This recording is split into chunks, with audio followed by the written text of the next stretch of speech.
അതുപോലെ പ്രത്യേകം പറയുന്നു ഹാപ്പി ഓണം.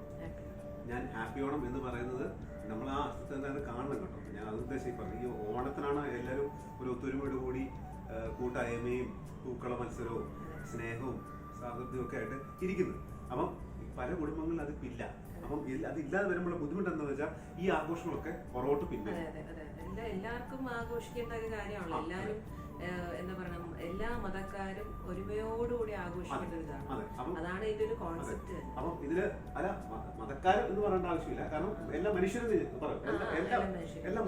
എല്ലാ മനുഷ്യരും നമുക്ക് നിർബന്ധിക്കാൻ പറ്റില്ല. പക്ഷെ എല്ലാ മനുഷ്യരും ഒരേപോലെ ആഘോഷിക്കണം ചെയ്യേണ്ട ഒരു സംഗതിയാണ് ഈ ഓണം എന്ന് പറയുന്നത്.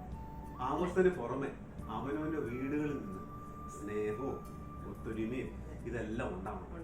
അതില്ലാതെ വരുമ്പോൾ ബുദ്ധിമുട്ടാണ് ആൾക്കാർക്ക്. അതായത് പണ്ടത്തെ കാലത്തൊക്കെ നമ്മള് ശ്രദ്ധിച്ചിട്ടില്ലേ, എല്ലാ വീട്ടിലുള്ള എല്ലാവരും ഇപ്പം ദൂരെയുള്ളവരൊക്കെ ആണെങ്കിൽ കൂടെയും എല്ലാവരും ഒരുമിച്ചൊരിടത്ത് കൂടി അങ്ങനെയൊക്കെ വേണം ഓണം സെലിബ്രേറ്റ് ചെയ്യണം. അപ്പൊ അതെന്താന്ന് വെച്ചാൽ നമ്മുടെ ഒരു ഒത്തൊരുമ, അതൊക്കെയാണ് ആ ഒരു ഇതിന്റെ സെലിബ്രേഷനിൽ കാണിക്കുന്നത് അല്ലേ. ഇതേ കാര്യമാണ് നേരത്തെ ഒത്തൊരുമയും സെലിബ്രേഷനും ഞാൻ പറഞ്ഞത്. എന്നാ പറ, ഇതില്ലാത്ത കാര്യങ്ങളോ. അപ്പൊ അതൊക്കെയാണ് അപ്പം ഓണം എന്ന് നമ്മൾ ഉദ്ദേശിക്കുന്നതല്ലേ.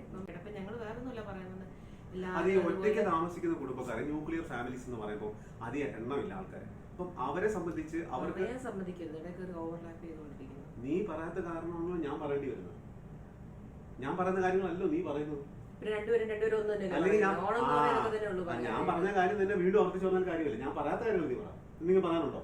ഞാൻ അതിന്റെ റേച്ചനെ പറയാതെ തന്നെ ഞാനും പറഞ്ഞോണ്ടിരിക്കുന്നു. ഓണം ഒത്തൊരുമ പറയാൻ സമയമില്ല. എല്ലാത്തിന്റെ മേളിൽ കയറി ഓവർലാപ്പ് ചെയ്ത് പറഞ്ഞോണ്ടിരിക്കും. പറഞ്ഞോ പറഞ്ഞോ ഒത്തൊരുമയും പറഞ്ഞു, ഒത്തൊരുമയും കാര്യങ്ങളും പറഞ്ഞു. എന്തെങ്കിലും പറയാൻ പറ്റും ഉടനെ എന്റെ ഇടയ്ക്ക് പറഞ്ഞോ ഒത്തൊരുമയും കാര്യങ്ങളും പറഞ്ഞോ. മനുഷ്യന് മൂട് കളയാനായിട്ട്. എന്ത് മൂട് കളയും? മൂട് ഈ പറഞ്ഞപ്പോ തന്നെ നിന്റെ മൂട് പോയി. അവനെന്റെ വീട്ടിൽ നിന്ന് തുടങ്ങണം, ഒത്തൊരുമ വേണം, ഓണം വേണം, ഇങ്ങനെ ഓണം ആഘോഷിക്കുന്നു. ഇതൊന്നും ഓണം റേച്ചനെ ഭയങ്കര ഇതായിട്ടല്ലേ പറഞ്ഞോണ്ടിരിക്കുന്നത്. അങ്ങനെയാണോ ആദ്യം അത് പഠിക്കും, എന്നിട്ട് ഡയലോഗ് പഠിക്കുന്നത് കേട്ടോ. പിന്നെ മേക്കപ്പ് ഇട്ടും മുടി ജീവിയും കോതി വെച്ചിട്ടൊന്നും കാര്യമൊന്നുമില്ല. മേക്കപ്പ് എനിക്ക് പോലെ ഞാൻ മേക്കപ്പ് ഇടാത്ത കുഴപ്പമാണ്. എനിക്കൊരു മേക്കപ്പ് ആവശ്യമില്ല. നീ കാര്യം പറയാവുന്ന കാര്യം എന്തെങ്കിലും പറയാൻ വരുമ്പോ ഉടനെ ബാക്കിയുള്ള മൂടും കളഞ്ഞു. വേണ്ട, തന്നെ ഇരുന്നുണ്ടാക്കി വീഡിയോ എടുക്കണ്ടേ ഇപ്പൊ? തന്നെ എടുത്തോ. എന്നാ പിന്നെ വേണ്ട, അതാ നല്ലത്.